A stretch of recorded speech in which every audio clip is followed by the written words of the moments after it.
Mari kita berdoa. Biarlah firman-Mu berbicara kepada setiap hati kami. Biar kami merenungnya dengan sungguh-sungguh, membacanya dengan teliti, dan melakukannya dengan tekun dan rendah hati dalam hidup kami masing-masing.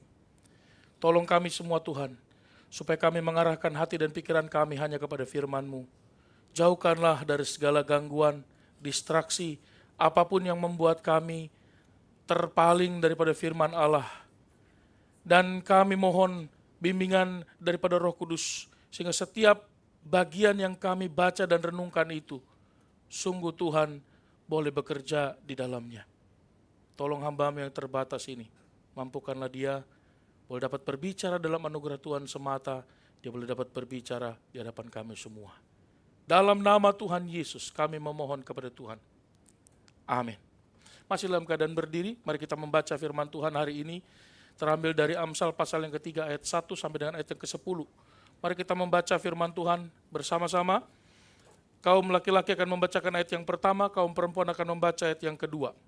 Mari kita memulai setelah saya bacakan judul perikopnya. Berkat dari hikmat, ayat 1.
Terima kasih, silakan duduk.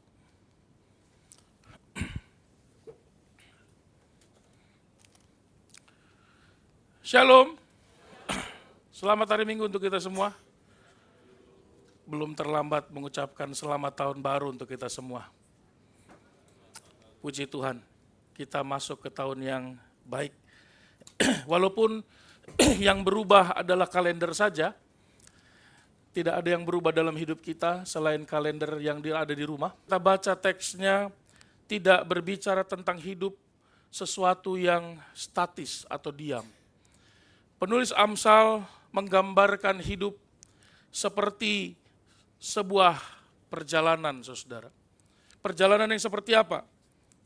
Kita semua sedang menuju ke dalam satu tujuan. Dan kita semua sedang ada dalam perjalanan menuju ke satu tempat.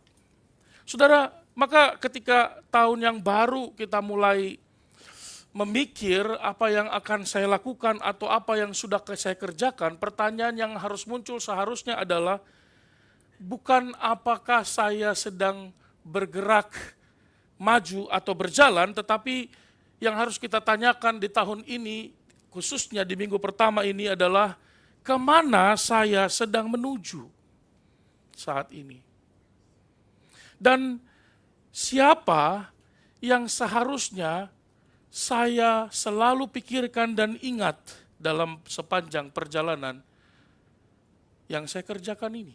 Kemana saya menuju dan siapa sebenarnya yang harus terus saya ingat dan pikirkan. Saudara, awal tahun itu ibarat seperti kita berhenti di lampu merah atau persimpangan, bukan? Makanya tahun baru itu bulan Januari itu dibuat dengan nama Januari atau Dewa Janus ya. Dewa yang punya dua wajah, depan dan belakang, saudara. Kita menoleh ke belakang ada sukacita, ada luka, ada kehilangan, ada kekecewaan, ada tawa. Tapi kalau kita memandang ke depan, ada harapan. Tapi juga sepertinya ada kabut yang sangat tebal, saudara. Kenapa? Karena tidak semua jalan itu lurus dan tenang, saudara. Tidak semua jalan di depan kita nanti penuh dengan rumput hijau, air yang tenang. Tetapi juga ada lembah yang kelam, saudara. Ada jalan kelimpahan, tetapi juga ada jalan kesukaran, saudara. Saudara, di tengah semua itu kita menemukan nasihat dari penulis Amsal untuk perjalanan kita di tahun ini dan sepanjang kehidupan kita. Kalimatnya begitu sederhana sekali. Dia mengatakan dengan jelas, percayalah kepada Tuhan dengan segenap hatimu. Dan dia katakan, akuilah dia dalam segala lakumu. Ini kayak orang Alkitab terjemahan baru ini kayak orang Betawi ya. Ya kalau ada anak nakal dibilang tuh kelakuan lu ya. Laku lu kayak orang kaya aja deh. Ya. Saudara, jadi dalam semua jalanmu, kata penulis Amsal, mungkin terasa mudah saat ini, terasa nyaman, karena hari yang kau jalan itu cerah, hidupmu ke depan tidak selalu demikian, bisa berkabut. Maka pada saat itu, apapun keadaan hidupmu, akuilah dia di dalam segala lakumu. Saudara, pengakuan ini bukan sekedar pengakuan bahwa Tuhan adalah Tuhan. Itu pengakuan Tuhan adalah Tuhan, itu pengakuan yang bisa dilakukan oleh semua orang, betul? Karena ada banyak orang mengaku Tuhan adalah Tuhan tapi tidak menjadikan Tuhan dalam hidupnya. Saudara, pengakuan ini bukan sekedar pengakuan yang dangkal, tetapi pengakuan yang memiliki satu fokus yang jelas, memusatkan pandangan, perhatian, pikiran, mata, mengakui dia, kedaulatannya, dia berdaulat atas hidup saya. Dia bertanggung jawab atas hidup saya. Kebaikannya dia ada pada saya. Dan kita berpegang kepada firman-Nya. Dan saya percaya kalau dia Allah dan dia adalah Allah, kita pasti bisa memegang janjinya. Kalau laki-laki atau perempuan, namanya manusia, belum tentu bisa dipegang janjinya kan? Betul? Maka tidak jarang kalau orang tidak menepati janji, bukan janjinya lagi yang dipegang, tapi lehernya yang dipegang. Lain kali, tepati janjimu, kan begitu ya. Saudara, bahkan kalau kita membaca dalam perjanjian baru, khususnya dalam Ibrani pasal 12, mengatakan kalimat yang mirip, kalau tidak mau kita katakan serupa, saudara. Di situ dikatakan, marilah kita berlomba dengan tekun dalam perlombaan yang diwajibkan bagi kita. Perhatikan gambarannya, sama. Mari kita berlomba dengan tekun, dengan mata yang tertuju kepada Yesus. Mata yang tertuju kepada pencipta kita, penyempurna iman kita, yang berdaulat atas hidup saya dan Anda. Saudara, jadi sesungguhnya kita membutuhkan hikmat, membutuhkan kebenaran firman untuk bisa menjalani hidup dalam tahun ini bahkan sepanjang hidup kita. Amin. Karena kalau kita menjalaninya tanpa Tuhan dan tidak mau mengingat Allah sama sekali, kita bisa digoda di dalam kehidupan kita dalam dua ekstrim, saudara. Kalau hidup kita penuh dengan jalan kemakmuran, maka kita bisa digoda untuk mengatakan bahwa aku gak butuh Tuhan kok. Hidupku baik-baik saja. Bukankah itu yang dilakukan oleh orang kaya yang bodoh itu? Tenanglah hai jiwaku, ada padamu banyak. Tetapi kalau hidup kita penuh dengan kesukaran, penderitaan, kabut yang gelap, lembah kelam, kita juga punya potensi untuk kemudian meragukan Tuhan dan berkata, kok Tuhan begitu kuat menekan aku? Kok Tuhan tidak menjawab setiap doa-doaku? Kok Tuhan tidak hadir dalam hidupku? Saudara, penulis Amsal mengajak kita untuk mengingat dalam hidup kita. Bukan hanya sekedar mengingat secara biasa. Bukan hanya mentally, tetapi juga penuh dengan kesadaran, keyakinan, dan mau setia melayaninya dalam kehidupan kita. Yang pertama-tama adalah dia. Nah, hari ini saya akan mengajak kita untuk bersama-sama belajar dari Amsal pasal 31 sampai 10. 3 cara praktis dari penulis Amsal yang diberikan kepada kita. Bagaimana mengingat Allah senantiasa dalam sepanjang hidup kita. Fasten your seatbelt. Mari kita mulai perjalanan kita. Yang pertama, saudara, agar kita bisa terus mengingat Allah dalam hidup kita. Ayat 1 sampai dengan ayat yang keempat mengatakan, simpanlah firman-Nya dalam hati kita. Saudara, dikatakan oleh Amsal pasal yang ketiga ayat yang pertama, peliharalah perintahku dalam hatimu. Biarlah hatimu memelihara perintahku. Saudara, mengingat Allah itu dimulai dari hati yang mau terbuka untuk terus menyimpan, tapi bukan hanya menyimpan, guarding, memelihara, menjaga. Kenapa perlu dijaga? Saudara, firman itu bisa dicuri, firman itu bisa tertekan, firman itu bisa tidak berada lagi pada diri kita. Saudara, hikmat tidak dimulai dari luar, saudara. Hikmat itu dimulai selalu dari kebenaran firman Allah yang Tuhan taruh dalam hati kita. Tuhan tidak ingin firman-Nya itu cuma dihafal. Tuhan tidak ingin firman-Nya itu hanya dibaca lalu tidak berdampak apa-apa. Apalagi kalau ada yang baca, kayaknya nggak cocok nih, dirobek, ganti. Saya yakin 1 tahun kemudian Alkitabnya cuma tipis. Karena ada banyak ayat firman Tuhan yang tidak cocok dengan kita kan. Tapi Tuhan ingin supaya firman itu dijaga, dipelihara, dihidupi. Dijaga itu bukan berarti Alkitab itu jangan ada yang sentuh ya, dipagar. Itu kan yang terjadi bagi orang Kristen. Bukankah saya melakukan firman Tuhan, Pak? Alkitab itu tidak boleh disentuh, sakral dia. Makanya Alkitabnya berdebu, saudara. Karena Tuhan katakan, jagalah firman di dalam hatimu. Saudara, ayat yang ketiga kalau kita perhatikan, dikatakan, janganlah kiranya kasih setia meninggalkan engkau. Kasih setia digambarkan seolah-olah dia bisa lari. Dia bisa meninggalkan kita. Dia bisa pergi dari kita, dari hati kita. Kasih setia kepada siapa? Tentu saja kepada Allah, bukan? Terutama dan kepada orang-orang yang di sekitar kita. Karena itu yang Tuhan kehendaki, bukan? Kasihlah Tuhan Allahmu dengan segenap hatimu, akal budi dan seluruh keberadaanmu, dan kasihlah sesamamu manusia. Tetapi mengapa dikatakan kasih setia itu bisa meninggalkan kita? Itu bisa terjadi kalau kita tidak memelihara firman-Nya dalam hati kita. Maka penulis Amsal ini seolah-olah mau berkata, untuk supaya engkau bisa menjaga, tetap punya kasih dan setia kepada Tuhan, tidak ada cara lain.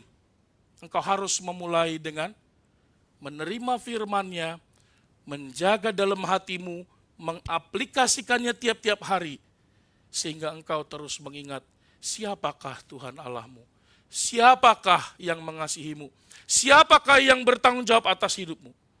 Dan dikatakan, kalungkanlah. Kalau dibicara kalungkanlah, ini paling banyak sekarang kaum ibu pakai kalung ya. Sekarang bukan hanya laki-laki pakai perempuan pakai kalung, laki-laki juga pakai kalung dan pakai anting. Kalau perlu semua yang terlihat ditindik. Ya, kalau dulu cuma rumah yang pakai pagar, sekarang gigi juga dipagar. Segala sesuatu sekarang terjadi, betul ya? Kalungkanlah itu pada lehermu, maksudnya apa ya? Saudara, dia mau bicara seolah-olah kalau kita terancam, kalau saudara sakit, biasanya orang sakit itu kelihatan di mana? Lehernya ditutup. Kalau kedinginan, batuk, pakai syal. Betul ya? Apa artinya? Potong lehernya gitu maksudnya.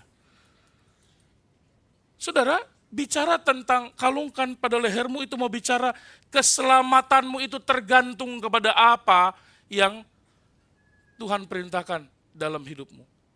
Tapi juga dikatakan tuliskanlah, ini yang menarik saudara.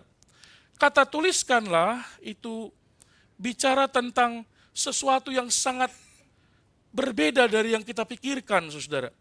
Jika ayat 1 kita diminta untuk menjaga firman dalam hati kita, seperti kita menjaga sesuatu yang bisa hilang, saudara. Tetapi juga ayat yang ketiga mengatakan untuk bisa menjaga kasih setia dengan istilah tuliskanlah pada loh hatimu. Saudara, istilah tuliskanlah pada loh hatimu itu dalam terjemahan International Standard Version menerjemahkannya begini, saudara. Write them on the tablet of your, ini tablet bukan puyer ya. Karena sekarang orang agak bingung, tablet, iPad atau puyer. Apakah sekarang iPad dijual dalam bentuk puyer? Saudara, dia mau menggambarkan apa? Secara harafiah sebenarnya terjemahannya adalah ukirkan dalam ruang hatimu. Sudah diukir, saudara. Kasih setia itu harus diukir dalam hatimu. Hati yang senantiasa menjaga firman itu, ukirlah di situ kasih setia Tuhan. Dan kasihmu kepada Tuhan harus tetap terlihat. Penekanan dan ide utama dari istilah menulis di dalam hati, di ruang hati kita, ini mau menekankan permanennya.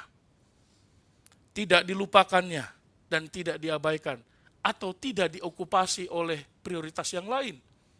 Saudara, kasih setia dan kesetiaan itu adalah kisah yang benar tentang Allah. Allah itu baik, amin? Ini gak yakin. Allah itu baik, amin? Apakah Allah cuma baik? Ya? Tidak. Allah itu baik, tapi juga setia. Kalau Allah cuma baik tapi tidak setia, maka dia kadang baik, kadang tidak baik. Yang kadang baik, kadang tidak baik itu manusia. Kalau awal bulan, baik. Akhir bulan, emosional. Ya. Apalagi kalau laki-laki kan ya. Maka kata ada istilah ya, laki-laki itu tidak bicara. Tiba-tiba dia jadi gila. Kenapa? Apalagi yang sudah beristri ya. Dek, pijitkan dulu kepala abang, sakit sekali kepala abang. Istrinya marah, pijitin terus. Emang siapa sih yang pijitin kamu sebelum kita nikah? Oh, waktu sebelum saya nikah, gak pernah saya sakit kepala. Wah, terjadilah perang dunia kedua kan? Berarti kan penyebab sakit kepalanya istrinya. Saudara, Tuhan itu baik, tapi juga dia adalah pada saat yang bersamaan dia setia.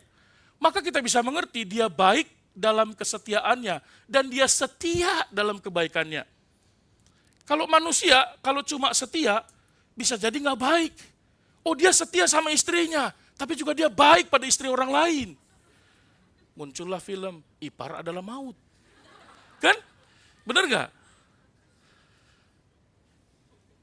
Baik dan setia itu hanya Allah yang sanggup melakukannya. Kalau dia baik, dia setia, dia tetap setia untuk tetap baik. Dan dia baik di dalam kesetiaannya. Tidak ada motivasi yang lain. Saudara, tetapi ketika hidup kita makmur, kita tidak mengingat Allah, kita tidak menjaga firman di dalam hati kita, sehingga kasih setia itu pergi, dan kita tidak lagi mengingat Tuhan, kita tergoda ketika hidup kita makmur, kita mulai tergoda. Aku nggak terlalu membutuhkan Tuhan kok, hidup saya sudah nyaman-nyaman aja, yang penting ada duit, segala sesuatu bisa saya beli. Betul? Bukankah itu yang selalu dikerjakan oleh manusia? Ketika hidup kita berat, kita tergoda berkata, ya udah Tuhan, kok jahat sekali. Saudara, seringkali kita hanya jadikan Tuhan itu cuci piring hidup kita kan. Udah kacau hidup kita baru kita minta Tuhan. Waktu bahagia kemana kita? Karena itu firman Tuhan berkata, jagalah firman di dalam hatimu, agar tidak ada satupun yang menghimpitnya, agar tidak ada satupun yang mencuri firman itu, agar tidak ada satupun yang bisa membuat dia menguap. Karena hal itu satu-satunya cara untuk bisa membuat kita bisa menjaga, memelihara kasih setia kita kepada Tuhan. Bukankah itu yang digambarkan Tuhan Yesus dalam Injil ketika dia memberikan perumpamaan tentang seorang penabur yang adalah firman Tuhan itu? Ada yang dicuri, ada yang tidak bertumbuh karena terhimpit oleh segala pergumulan. Saudara, seperti seorang yang memakai kalung berisi foto menyimpan firman dalam hatinya.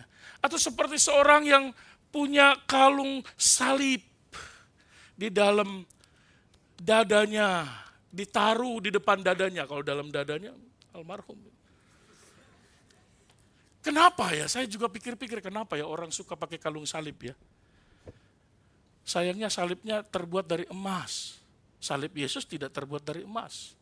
Yang kedua pertanyaannya, salib yang ada di kalung Anda itu salib yang mana dari ketiga salib di Golgota?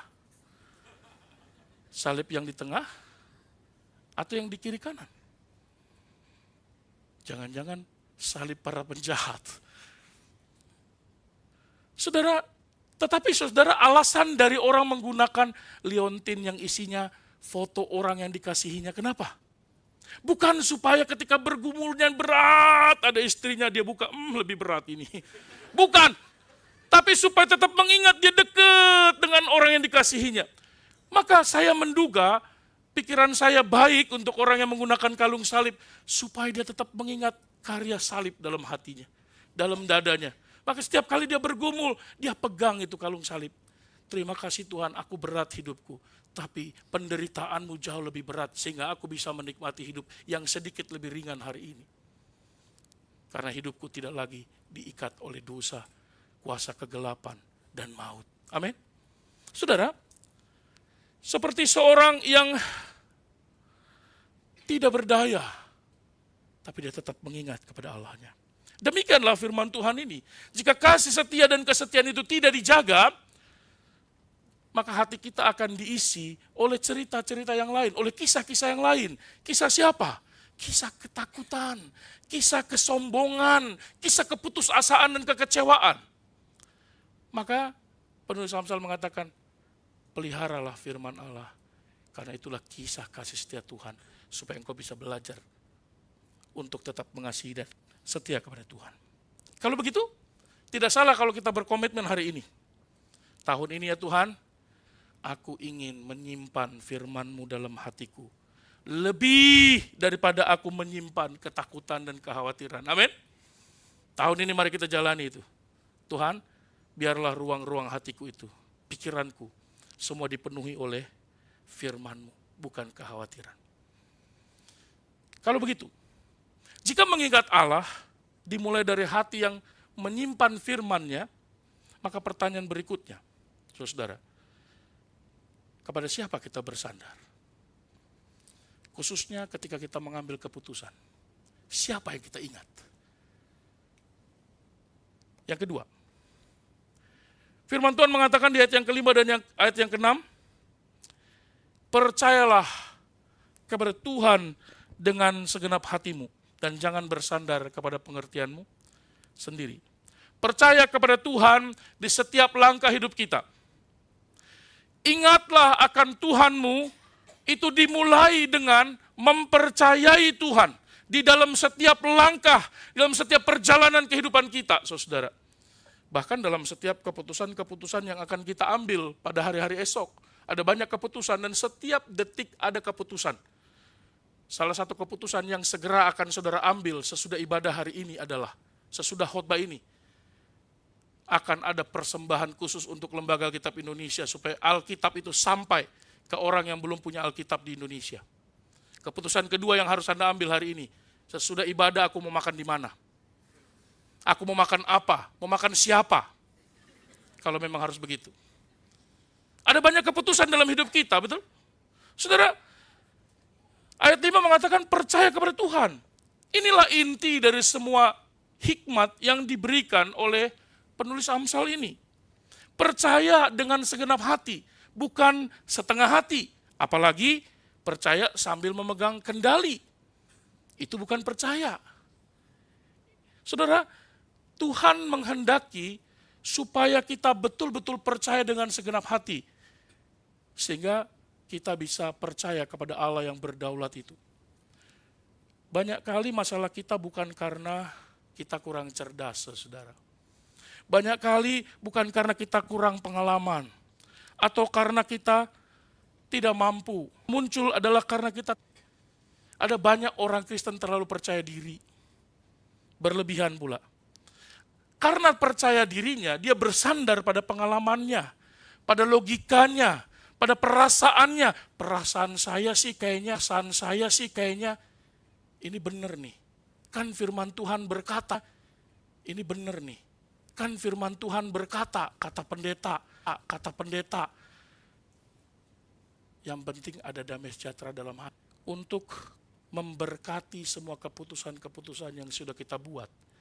Berdasar pikiran kita, perasaan kita, pengalaman kita, logika kita. Dan kita minta, Tuhan berkatilah usaha saya ini. Loh, keputusan itu Anda ambil, Anda buat rencana itu dengan rasio yang Anda punya kok. Anda tidak pernah menyerahkan itu kepada Tuhan. Tuhan kita anggap seperti tukang stempel, saudara. Betul ya? Maksudnya, kalau Tuhan hanya tukang stempel berarti ya yang berdaulat bukan Allah tapi kita, saudara. Ayat yang ke-6 berkata apa? Gak jalan ini.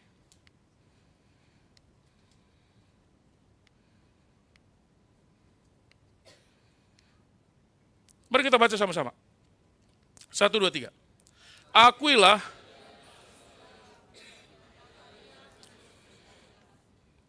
artinya apa? Dalam setiap keputusan kita bertanya, mengakui dia, Tuhan,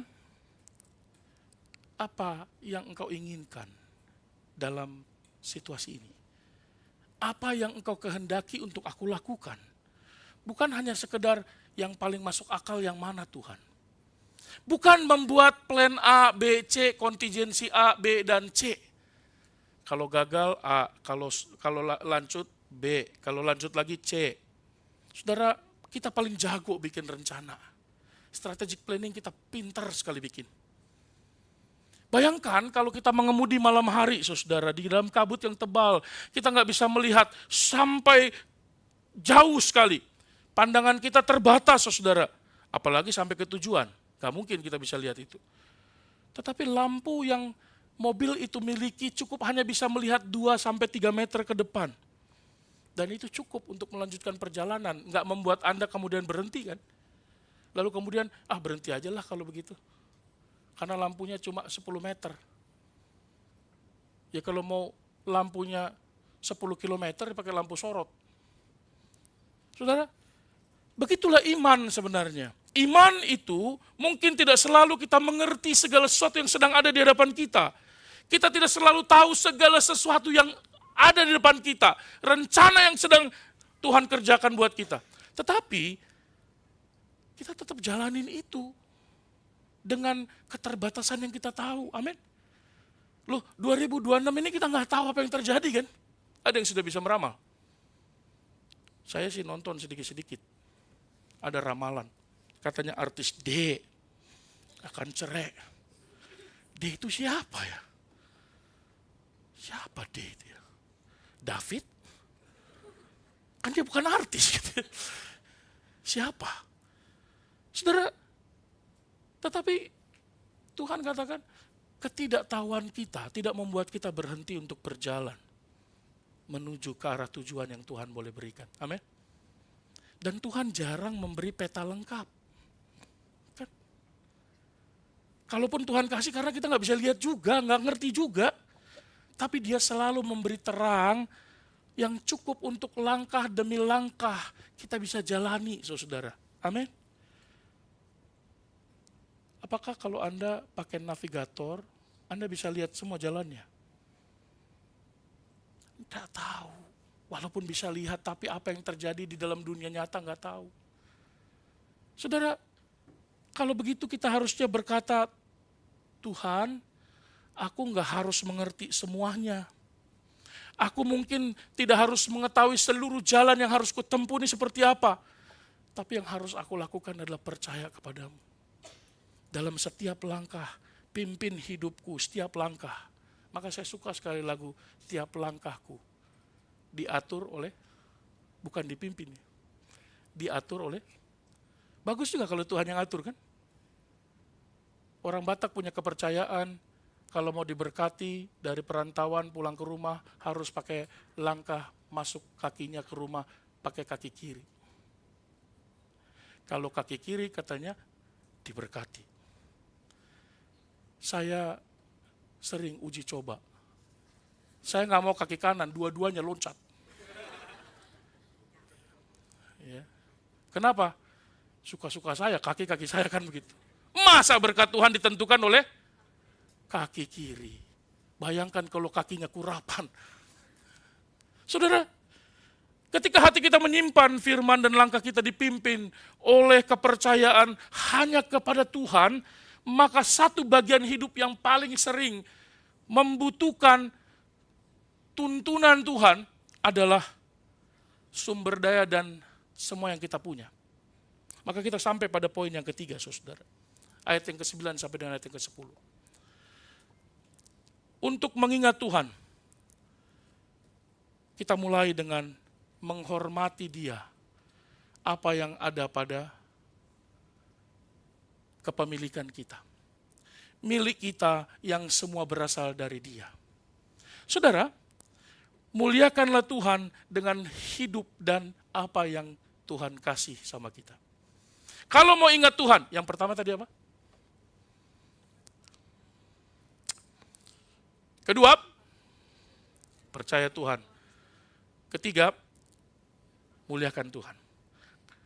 Kalau Anda dan saya mengingat bahwa yang saya miliki, termasuk hidup saya, nafas saya ini, itu punya Tuhan, maka kita akan memuliakan Dia. Saudara, penulis Amsal mengatakan di ayat yang ke-9, muliakanlah Tuhan dengan hartamu, dengan hasil pertama dari segala penghasilanmu. Saudara, ini sebenarnya kepercayaan atau perilaku zaman dunia kuno yang kemudian juga dibawa ke dalam kehidupan orang yang percaya dalam perjanjian lama sampai dengan perjanjian baru, saudara. Menghormati dan memuliakan Tuhan ini bukan hanya soal ibadah dan menyanyi di gereja. Itu pun kadang-kadang kita lip sync. Saya perhatikan kadang-kadang saya suka duduk ibadah di belakang. Lihat ada. Kok gak ada suaranya? Saya pikir yang lip sync cuma Blackpink doang. Ternyata dia juga. Saudara, ibadah bukan hanya sekedar menyanyi, menyembah, tetapi juga ada tindakan yang nyata. Tindakan yang nyata itu tergambar dengan jelas. Seluruh kepercayaannya, seluruh keyakinannya, dan seluruh tindakannya terlihat nyata dengan memuliakan Tuhan, dengan apa yang kita punya.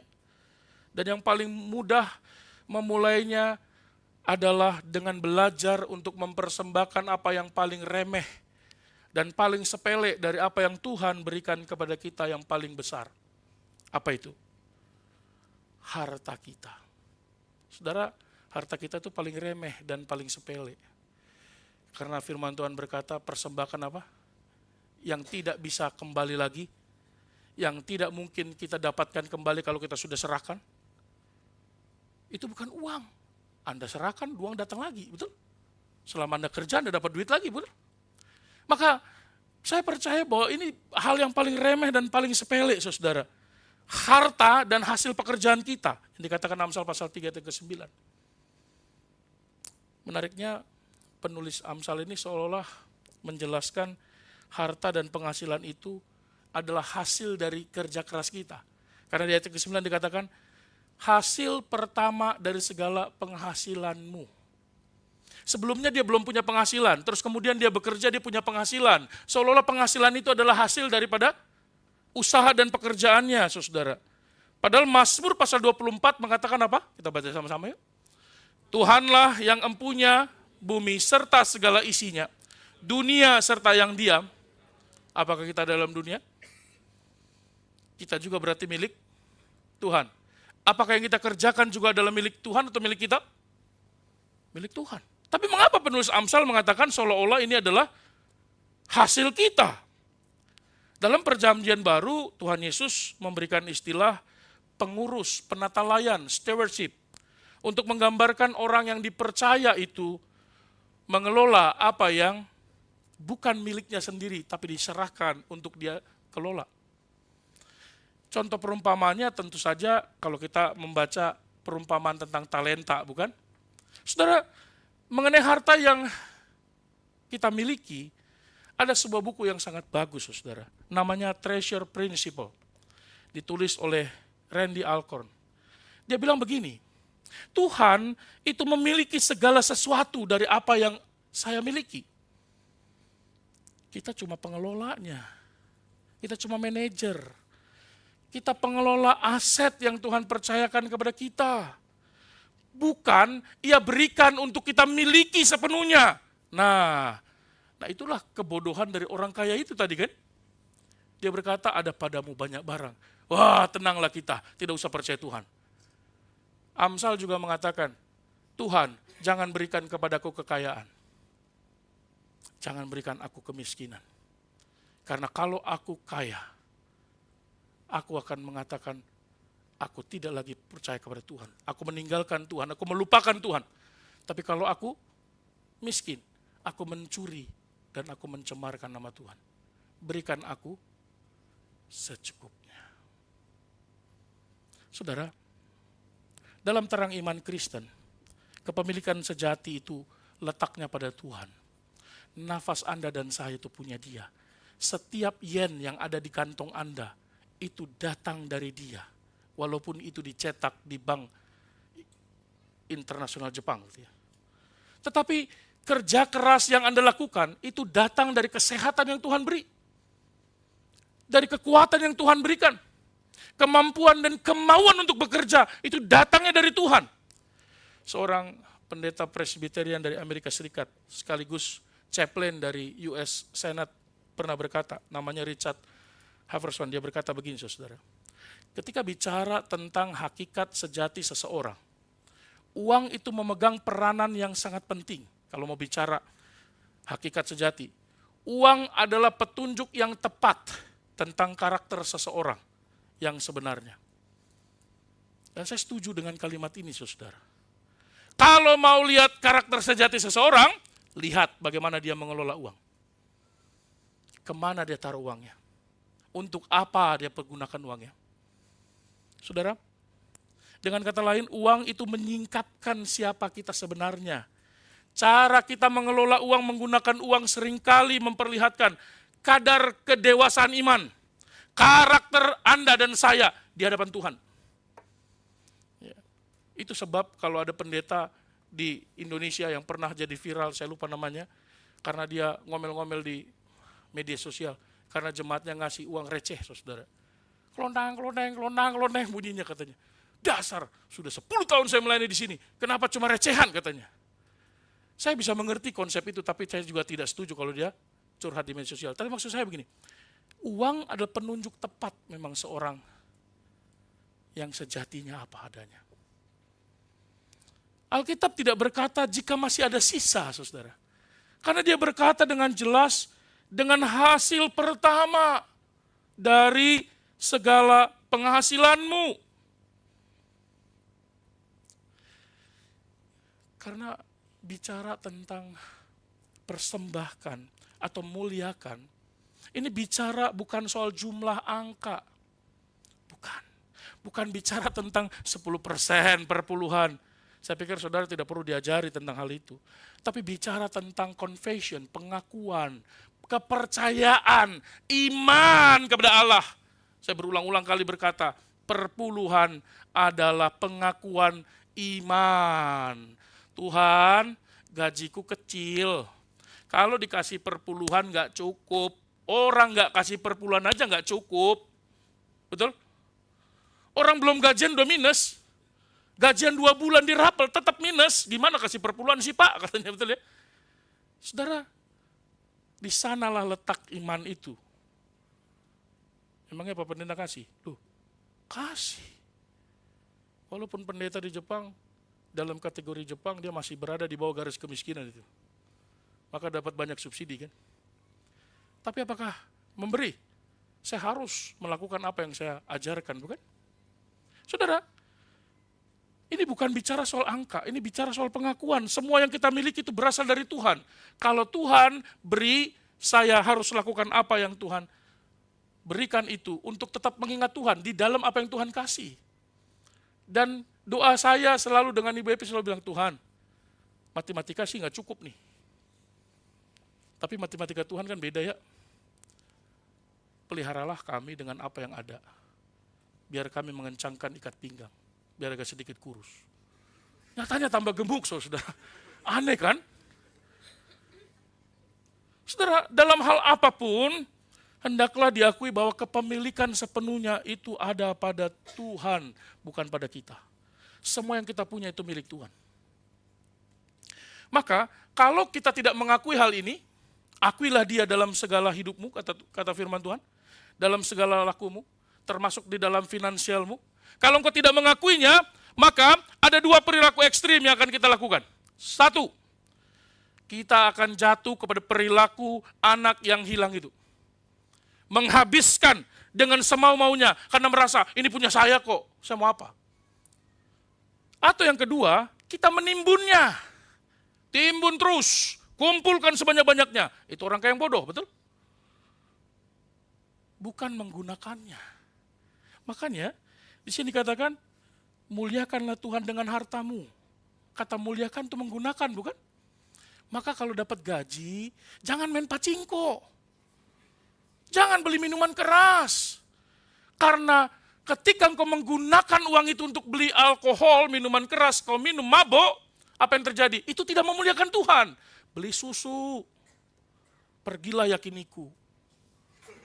Oh, kalau musim dingin sabu-sabu. Jangan sabu-sabu yang begini. Bahaya tuh. Sabu-sabu. Belilah baju yang baik. Sehingga ketika kita datang ke gereja, penampilan kita tetap klimis dan baik. Belilah pakaian yang hangat supaya musim dingin ini kau tidak sakit. Itu memuliakan Tuhan. Kirim kepada orang tuamu. Bantu orang-orang yang miskin. Berikan persembahan kepada orang yang membutuhkan. Dukunglah para misionaris di garis depan.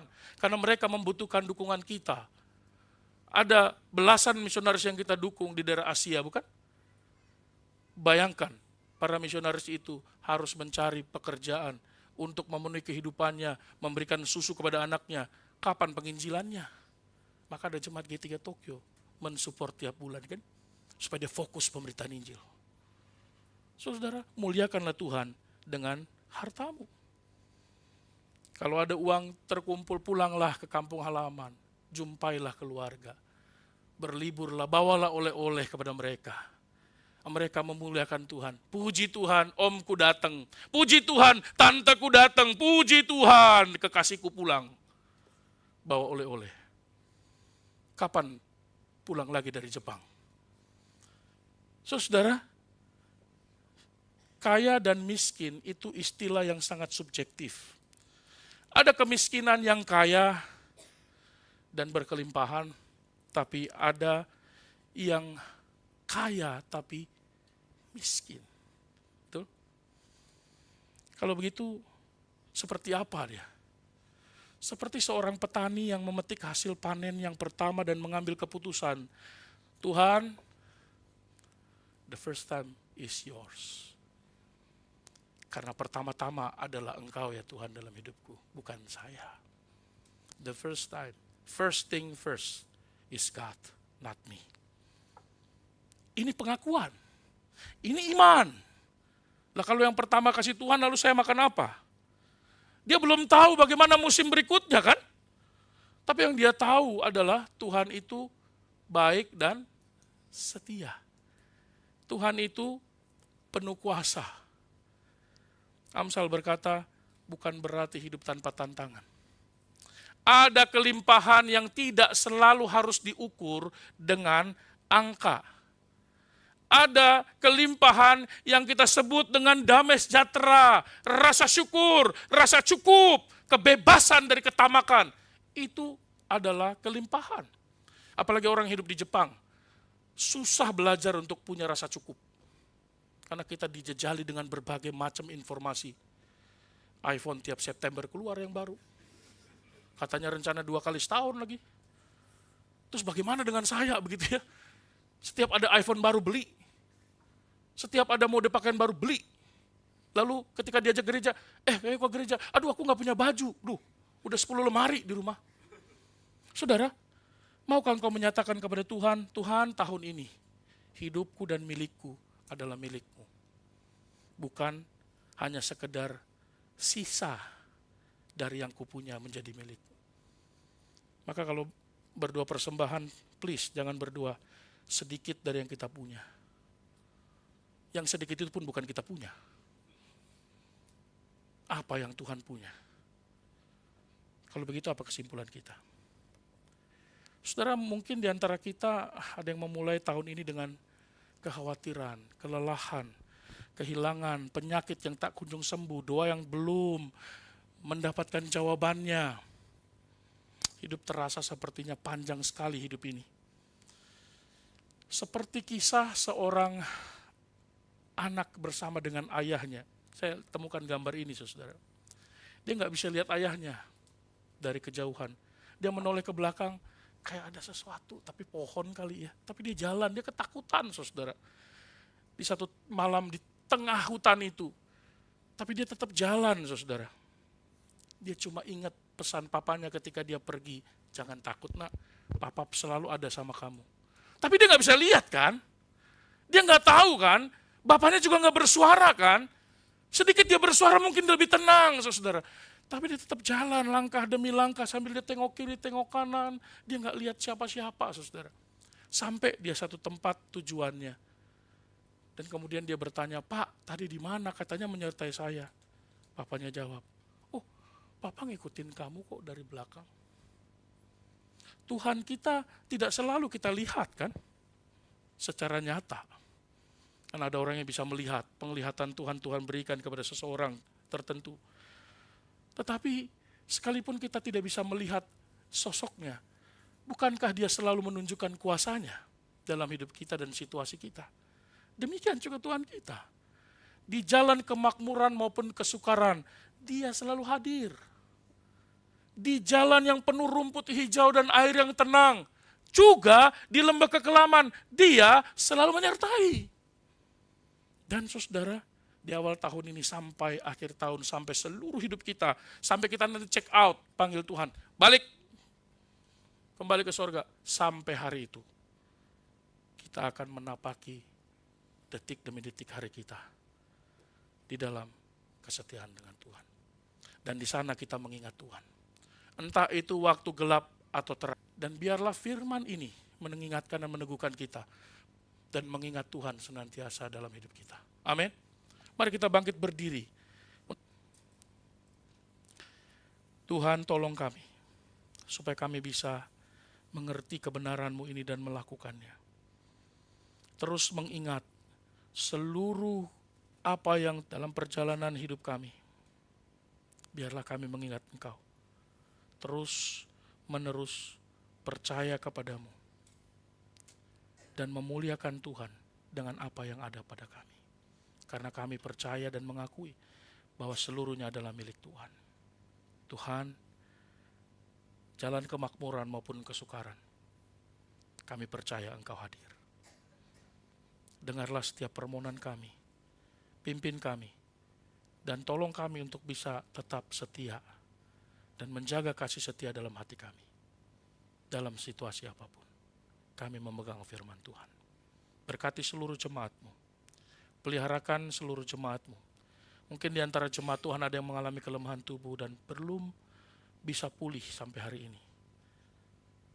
Bukan Tuhan tidak menolong, tapi Tuhan ingin kami semua bergantung pada Tuhan.